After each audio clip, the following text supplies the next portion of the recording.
Lovely good morning to all of you students. How are you? You have all completed your 3 lessons in your fair notebook. आपने 3 lessons अपने fair में complete कर लिए होंगे. Lesson number 1, lesson number 2 and lesson number 3.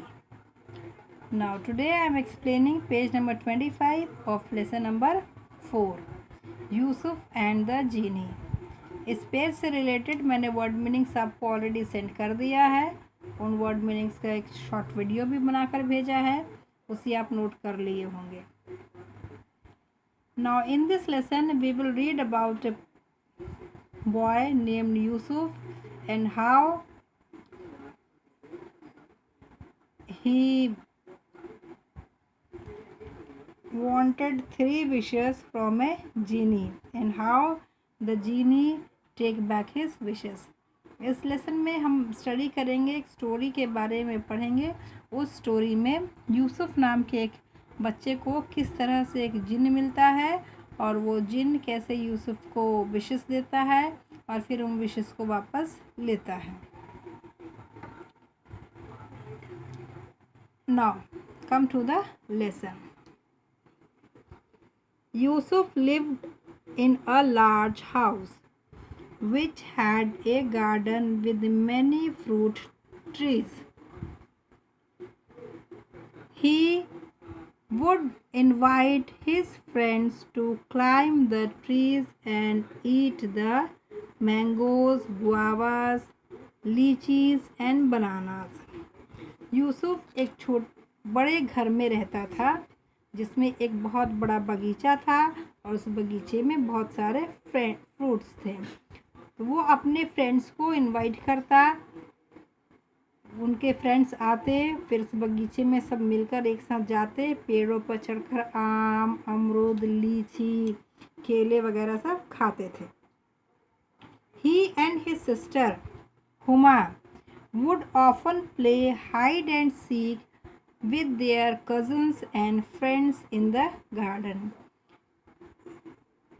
वो और उसकी बहन यूसुफ और उसकी बहन हुमा अक्सर बगीचे में हाइड एंड सीक खेलते. हाइड एंड सीक वो लुका छिपी का खेल होता है, उसमें सब छिप जाते हैं और एक जो है वो सबको ढूंढता है. तो हुमा और यूसुफ गार्डन में हाइड एंड सीक खेलते थे. किसके साथ? अपने चचेरे भाई बहन के साथ और अपने दोस्तों के साथ.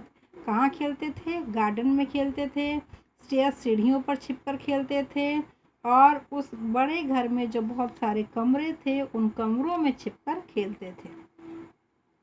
While running around the house, Yusuf and Huma found a locked room on the second floor.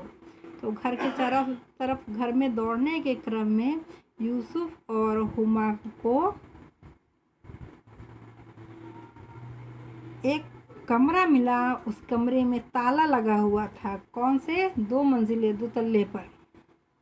They were curious, वो बहुत उत्सुक हो गए कि भाई ये सारे कमरे खुले हुए, ये इस एक कमरे में ताला क्यों है. हुमा सेड, हुमा बोली, no other room in our house is locked. हमारे घर में दूसरे किसी भी कमरे में ताला नहीं है. Yusuf looked through the keyhole. He said, this room has no windows, it's dark inside.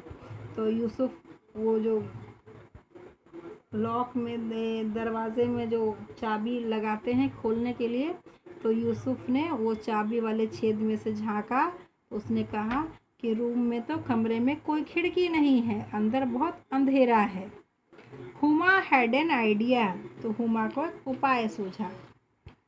Yusuf, let's go to dadi and ask for the key to this room. तो हुमा ने बोला, यूसुफ चलो दादी के पास चलते हैं और दादी से इस रूम की चाबी लेते हैं. When they asked for the key, their grandmother refused. तो जब उन्होंने चाबी के लिए पूछा तो उनकी दादी ने मना कर दिया, इनकार कर दिया. She said, वे बोली, stay away from that room. उस कमरे से दूर रहो. Go and play in the garden. जाओ बगीचे में जाकर खेलो. आफ्टर अ फ्यू आवर्स, कुछ घंटों के बाद, Yusuf crept into his grandmother's room, Yusuf चुपके चुपके अपनी दादी के कमरे में रेंगते हुए गया। शी वॉज स्लीपिंग, दादी सो रही थी। Huma was sleeping next to her, Huma उनके बगल में सो रही थी। किनके बगल में? दादी के बगल में। Yusuf gently picked up the, Yusuf ने उठाया आराम से। अब क्या उठाया ये आपको मैं बताऊंगी नेक्स्ट वीडियो में। तब तक इस वीडियो से रिलेटेड मैंने कुछ फिल इन द ब्लैंक्स आपको सेंड किया है, आप उसे फेयर में नोट करके मेरे नंबर पर उसे रीसेंड कीजिए। ओके, और इस लेसन का पिक भी, इस पेज का पिक भी मैं भेज दूंगी।